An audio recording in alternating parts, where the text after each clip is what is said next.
Hi guys, good morning and welcome back to our channel, Marjan's Garden. And today ay uh, ito, ito yung ating mga cuttings na kinuha nakaraan. So ngayon guys ay nakapag-ready na ako ng pot para sa kanila. Ito yung kasamahan ng pot na yon na pinopropigitan ko ng mga leaves ng ating mga Purple Delight. So ang ginawa ko, pinaglalagay ko dito kahit saan saan guys yung mga tumubo na ng mga babies. Yan, wala na kasi akong pot para sa kanila. May isa-isa ko pa. So isip ko na lang i-community pot muna sila guys habang hindi pa sila gaanong kalaki. So malalaki na din kasi to guys. Ayan o. Ayan. Wala pa silang roots. Pero pwede na natin silang ipatong dyan. Ay, ito guys, meron na oh. Meron ng roots. So, itatanim na natin to sila para lumago na yung roots nila. Ayan. Ay, nadumihan na. Ayan, nag-spray pala ako ngayon guys ng fungicide sa kanila. Yung ating mga inisprayhan ko para hindi sila ma-fungus. Kasi, ang gaganda na guys ng leaves nila. Ayan. Charan. Ano kaya kung sa gitna na lang? Ayan. Hindi. Ganituhin na lang natin guys. Ayan. Kasi marami sila eh. Yung maliliit. Ano ba? Dito natin sa gilid yung ibang maliit. Ganyan. Ililipat ko na lang sila guys kapag malalaki na sila. Ito lang. Mayroon pa natira. So sa ngayon, dito muna sila habang hindi pa sila gaano kalaki. Kagaya ng iba nating succulents. Ayan. Ayan. Panibagong pot ng ating sino nga ito?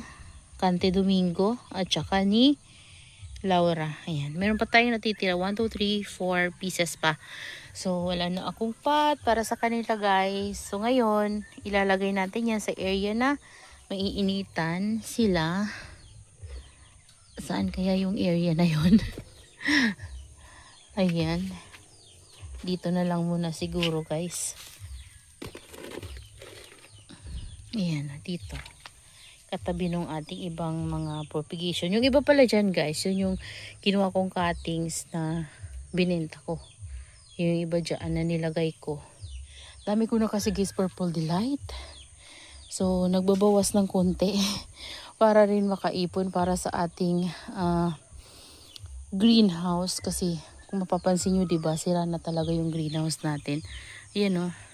So yung mga cuttings na yan guys na tinanim natin, kailangan na sa mainit silang area. And kapag marami na yung roots nila, pwede na natin silang bigyan ng konting water. So unti-unti lang.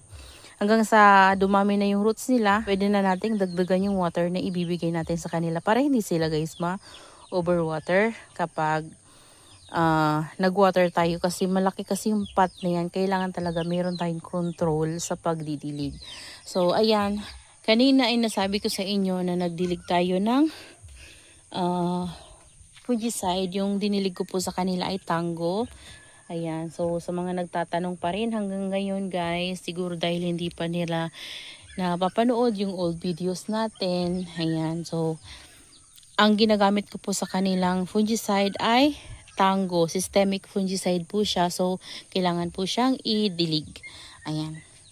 So, dahil nakikita ko maganda yung progress ng mga babies, ng mga succulents, ng mga pinagkata natin, lalo na itong ating Peach Snow and Murasaki.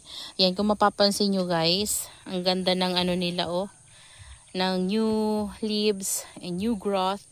So, nagdilig ulit tayo ng fungicide. Before, ilang araw lang nakalipas guys, nag-spray ako sa kanila ng Detain at saka 7. So ngayon naman, nagdilig ako ng Tango kasi maano kasi yung panahon namin dito ngayon guys, malamig.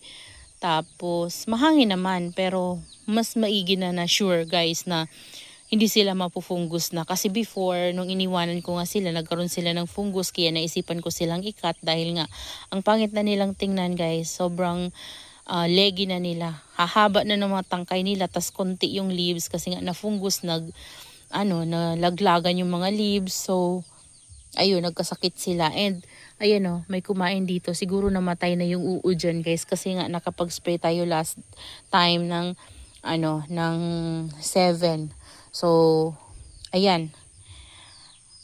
Para lalo silang gumanda guys at hindi sila magkakaroon ng fungus, siguradong hindi sila magkakasakit, nagdilig tayo ng tango. So, ayan yung new update sa ating mga pups ng Peach Snow and Murasaki. Ayan di ba? Ang lulusog nila guys. Ayan. Ang kikinis. So, yan yung gusto kong itsura ng ating Peach Snow and Murasaki kasi yung ganyan talagang succulents ay medyo prone sa fungus. Kaya naman, agapan natin palagi. Ayan. Kaganda ng mga new growth nila. Lalo na tong pot na to guys. Diba? Sobrang ganda ng growth ng pot na to. So, ang ganda ng tubo ng mga babies nila. Yan. Ito nga guys, medyo nagiging okay na. Nung umuwi ako talagang kalbo. So, ngayon medyo nagiging okay na siya. Ayan. Kung mapapansin nyo, nagkakaroon na ng laman yung pot. Ayan. So, ito, ganda na rin ng new leaves. Ayan. Bumuka sila guys. Umiga ganun Alam nyo ba guys, ang Peach Snow and Murasaki, magkamukha lang talaga. And di ko sure talaga kung same lang ba sila or ano ba. Kasi nagtanong ako sa mga seller na nabilan ko before. Ang sabi nila, ang itsura daw ni Murasaki ay yung matataba yung leaves. Yung naman, yung Peach Snow naman ay yung maliliit yung leaves nila. Pero alam nyo ba guys, nung lumaki sila sa akin, kasi nga 'di ba nasa big pot sila, lumaki sila, tumaba sila. Nung lumaki sila, yung itsura ng leaves ni Murasaki at yung itsura ng leaves ni Peach Snow ay same lang. So para silang super bomb. Kung mapapansin nyo guys, yung super bomb, 'di ba? Kapag bumuka yung leaves nila, nagpa-flat. Ayan nagpa-flat siya, 'di ba? Compare sa Purple Delight na yung leaves nila ay ganyan lang, hindi sila nagpa-flat. Ito kaya gustong-gusto ko din siya kasi ang ganda. Nagpa-flat. So ganun din dito sa ating Peach Snow and Murasaki kapag lumaki sila guys at maganda yung sunlight na natatanggap nila, tingnan nyo, nagpa-flat. Ayan. 'Di ba? Pero may time na hindi sila flat. So saan ba? Ayan nagpa-flat talaga sila guys Lalo na ngayon na malamig. Nagpa-flat. Ayan, eto. Hindi sila flat pa guys Ayan Same lang talaga guys, promise. Kaya ginawa ko na talaga, rumble na sila. Hindi ko na alam kung sino si Peach Snow and Murasaki sa kanila nung binili ko. Kasi before may mga tag pa yan Wala na yung mga tag ko guys. Wala na. Ito Murasaki guys may pangalan pa. Ayan. Ayan. Murasaki. So, ayan siya. Basa nyo ba? Basta Murasaki yung nakasulat niya. Ito, Peach Snow. Ayan. So, ibig sabihin ito Peach Snow at ito yung Murasaki. Yan sila nung nabili ko. Kasi before naglalagay ako ng tag, ayan, Purple Delight. Ayan diba? Meron silang ganyan. Ayan. Ito dating pot ni Purple Delight pero hindi na ngayon. Na to? Pretty in Pink na. So, ayun guys. Yun yung napansin ko sa kanila habang tumatagal na inaalagaan ko sila, habang dumadami sila sa akin. Lumalaki sila, tumataba sila, nagbi-baby sila ng mga bago. Yun yung napapansin ko, parang same lang sila. Pinaglulok ko lang ata tayo ng mga seller na nabibilan natin. Kasi, ewan ko guys, same lang talaga yung mukha nila. Promise. Si Peach Snow, si Murasaki. Tingnan nyo yung diba? Ganyan yung mukha niya. Ito ganun din Tingnan nyo. Diba? Same lang. Kahit sa leaves nila guys, parehong pareho.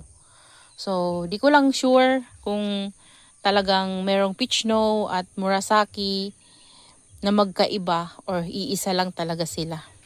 Ayan. So, yun yung ginawa ko today guys. Nag-spray ako sa kanila. Hindi ko na pinakita sa inyo kasi lagi naman akong gumagawa ng video na nagdidilig ako sa kanila ng tangos. Yung ano pala, yung ginagawa ko, yan, sa mixture. Meron tayo ditong ganitong sprayer. So, ito ay 2 liters. Ayan. 2 liters siya. And then, isang scoop ng tango. Tapos, shake nyo lang yun guys at idilig nyo na sa kanila. Spray lang ginagawa ko guys, spray para mas, ano talaga, pantay yung pagdilig natin sa kanila. Ayan, tsaka hindi nasasayang, mas tipid tayo kapag spray yung ginagamit kaysa sa buhos. Yung buhos kasi isang ganun mo, bilis maubos, 'di ba? Medyo may kamahalan pa naman yung tango. Kaya spray yung ginagawa ko. Tagal nyo lang yan sa kanila guys sa pag-spray. Ma-absorb na nila yon. Ayan. So, nagdilig din kasi ako kanina. Nagdilig ako, tapos spray na yung ginawa ko. Yung dilig na spray. Kasi para makatipid nga ako, ganun yung ginagawa ko, yung sprayer yung ginagamit ko para makapagdilig sa kanila ng tango. So ang ginawa ko kasi sa sobrang katuyuan nila, nagdilig muna ako. Spray din yung ginamit ko guys. Yan, nagdilig muna ako para lang mayroon silang ma-absorb na tubig. Tapos madagdagan na lang nung tango after nating magdilig sa kanila. Mag-spray ulit. Ayan. Lahat sila guys, in-sprayhan ko, dinilig-dilig ko ng tango para kung may fungus man dyan, mawala. Ayan. So, makikinis na sila ngayon. Nag-start na silang lumaki. Gumaganda na ulit sila. Abangan natin guys kapag lumago na ulit sila kagaya ng dati. Ayan. Sobrang nai-excite ako guys kasi namimiss ko talaga yung mga purples ko dati na kapag ginanon ko sa inyo, diba? Sobrang ganda nila kasi talagang sobrang lago, sobrang lalaki ng mga rosette at sobrang mayabong na sila. So, excited ako na makita sila na mayabong na ulit kagaya dati. Ayan, tingnan nyo itong mga pinagkatan ko dito. Sobrang daming babies. Ayan, 1 root lang yan guys na Purple Delight ko. So, yung iba nating mga 1 root dito guys ay medyo nagkaroon na ng problem. Sa kakakat natin ay parang sa katandaan na rin siguro na ano na sila, na matay yung kanilang pinakapuno. Pero okay lang naman guys. Yun lang guys yung na-observe ko sa kanila. Medyo mahirap silang i-maintain yung pagiging 1 root nila, tapos maraming kasi minsan may bumibigay talaga sa ating mother plant. Pero okay lang guys, at least 'di ba naparami natin sila. Kasi kung matatakot tayo mag-cut, hindi natin sila mapaparami guys. Kailangan talaga nating mag-cut. Ayan, sa sobrang katandaan din nila kasi minsan guys lumiliit na yung rosette. So kapag lumiit na yung rosette at ang haba ng tangkay, ang pangit na. So mas maganda yung mag-cut tayo, tatanim natin, magkakaroon sila ng babies. Mas maganda kasi lumalaki ulit yung rosette nila. So yun lang guys, that's all for today's video. Ayan yung tanim natin. Dito muna natin sila guys para mainitan sila. Ayan, so ngayon, mainit naman dito sa amin. May sunlight naman, pero hindi gaano. So, mga pa lang ngayon, 9 AM. Yan, 9 AM pa lang ngayon, guys. Pero, medyo mahina yung sunlight. Kahapon, okay naman yung sunlight, guys. Mainit, pero carry naman. And malamig kasi mahangin. Mainit, pero mahangin. So, malamig. Malamig ngayon. So, yun lang guys. That's all for today's video. Yan. I hope you enjoy watching. And see you on my next vlog. Happy gardening everyone. Bye-bye. So, ayan guys yung mga pinag-sprayhan natin. Oh. Yan. Nagkakaroon yan sila guys ng mancha. Kulay puti. Pero, chokes lang. Ayan o. Yan sila. Lahat sila guys in-sprayhan ko. Para safe.